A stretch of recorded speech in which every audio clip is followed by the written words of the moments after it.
Hey Rob, Truthy fans. Rob's reason number 2 not to trust John Venditto and the town board when it comes to the financial malfeasance in the town of Oyster Bay. Demand an independent financial forensic audit of the town. Reason number 2, Burns Park scam. No, Mr. Venditto, you haven't answered any of my questions. You made a good pitch to get me to remove my material from Facebook, but as you can see, neither myself or Facebook agrees with your position on that, and that material is still up there. Okay, maybe you'll answer some of these questions at the next meeting. Maybe not. All right, let's talk about Burns Park. What brought my attention to this Burns Park incident was a report of the New York State Controller, the Financial Condition and Financial Operations Report. This one, the period is January 1st, 2010 to January 1st, 2011. The town gets these from the Comptroller's office. And if you take the time to read them, you find out that the town board has no reason to claim ignorance when it comes to the town's finances. They've been admonished by the New York State Controller's office repeatedly. They just ignore what the Comptroller has to say. You got some time, read the report. It's really interesting. All right, when we get into the Burns Park incident here, all right, what I found interesting about this was that the Comptroller writes that after requesting public bids, the board awarded a contract for the construction of a synthetic turf field at the John J. Burns Park for approximately $1.2 million. According to documents obtained from one of the town's engineers, the field may have been known to be a dumping ground for a construction company.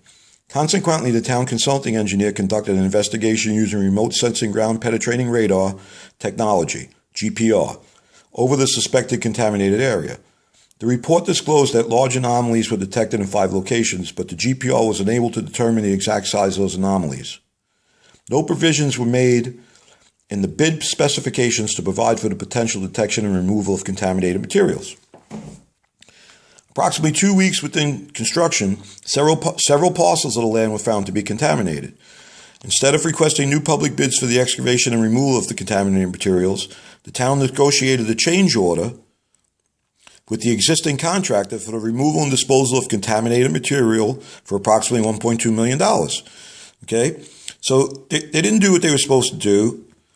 They initiated a change order for this $1.2 million, okay, for contaminated material. The change order and other incidental changes to the original contract of about $300,000 increased the cost of the project to $2.7 million.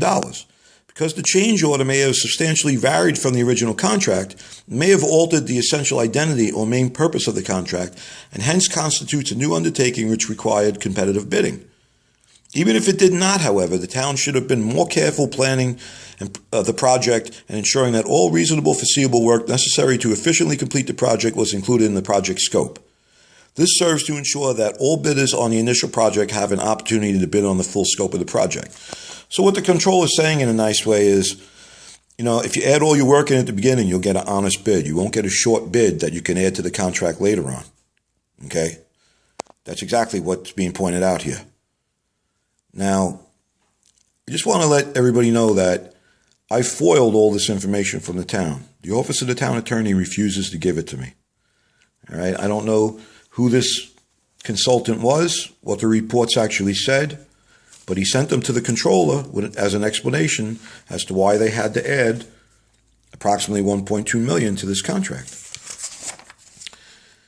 What we're looking at here is an interdepartment memo from Jack Liebert, Commissioner of Public Works. Interesting, Jack's now a Supreme Court judge. It's funny how these things work out. This is explaining the need for this additional $1,498,410 that the town is explaining to the Comptroller. Right? It reads that the contractor, Laser Industries, has submitted his price quote for the proposed work, and the consultant, Nelson & Pope Engineers and Surveyors, reviewed the contractor's price quote and finds the price of $1,498,410 for the additional work to be fair and reasonable. The consultant has stated in their letter, Nelson & Pope Engineers and Surveyors has reviewed the price data provided by the contractor, Laser Industries, for these items of work and has found no irregularities. When we look at the items that caused the change order, we're talking about Well, all these fence, batting cage, all this all should have been in the original bid, all right? But we're just talking about the contaminated material today. So number one is removal and disposal of construction debris. Number two is removal and disposal of contaminated material from the northwest field. Now, there you go, there's Jack's signature. Nelson and Pope explains to the town in their letter, Nelson and Pope to Jack Liebert, they explain there are two areas, okay? One is costing us $920,000 to remove the material. This is the removal and disposal of construction debris that was mentioned in the memo. And this is the contaminated material removal and disposal. It's costing us $320,000, almost $321,000. That was mentioned in the memo also. Now, when we get into an explanation why it's costing us $920,000 to remove this construction debris, it explains. This item was added in order to remediate approximately 7,300 cubic yards of buried construction debris within the field limits. During the process of excavation, what was anticipated to be soil below the topsoil layer, an amalgam of concrete, bricks, asphalt, wood, utility poles, asbestos, and other deleterious materials were encountered. It was determined that this debris would not make a sufficient subgrade to construct a synthetic turf field upon, and therefore had to be removed, transported, and disposed of in conformance with local and state regulations. Well, it cost us $920,000, and according to the town, it's contaminated material. I mean, it reads like contaminated material to me. Asbestos, utility poles, asphalt, bricks, concrete. All right. Now, in the northwest field, the second portion cost us $320,975, and this is described as this item was added to remediate approximately 1,800 tons of buried contaminated material encountered in the northwest portion of the field. During the excavation of that portion of the subgrade field, petroleum-infused oil mixed with construction debris was encountered. All right, so here we're talking about construction debris. Here we're talking about some kind of petroleum-infused oil and construction debris. All right, they both sound contaminated to me. This is just a location map. Came with the plans, just so that you know. We have Burns Park here. This is Merrick Road. So we're only talking about this softball field in the front of the park. This is the only place any of this work is taking place. Now, what's ironic is the only contamination the town reported to the DEC was a strong smell of diesel fuel. All right? Caller noticed a strong smell of diesel fuel as they started to regrade one of the areas. Impacted area is on the northwest corner of the field. I mean, strong smell of diesel fuel. That's it. Spill report. Why didn't the town make any notification to the DEC when they encountered all that construction material? They're acknowledging it's contaminated material to the state, right? I don't know. This is another interesting thing. They didn't even close this until I brought it to their attention. And it doesn't meet the standards. Right? The DEC remarks are that ESI was hired by Nelson and Pope to perform a site cleanup. Site remediation was completed on May 2009. Contractor ESI also performed recovery of fuel-contaminated groundwater via vacuum truck from exposed excavation. So we're talking about contaminated groundwater, fuel-contaminated groundwater. Several hundred gallons of contaminated liquids were pumped out, and also a total of 1,839.54 tons of contaminated soil was generated and properly disposed of at 110 landfill. All right, so they're talking about the groundwater monitored appeared to be free from floating product for the past several months. So what the DEC is acknowledging is that 1,800 tons of the petroleum-fused soil was disposed of, and the contaminated groundwater was disposed of. The DEC has no idea about the other 7,300 cubic yards of construction material. That was never reported to them.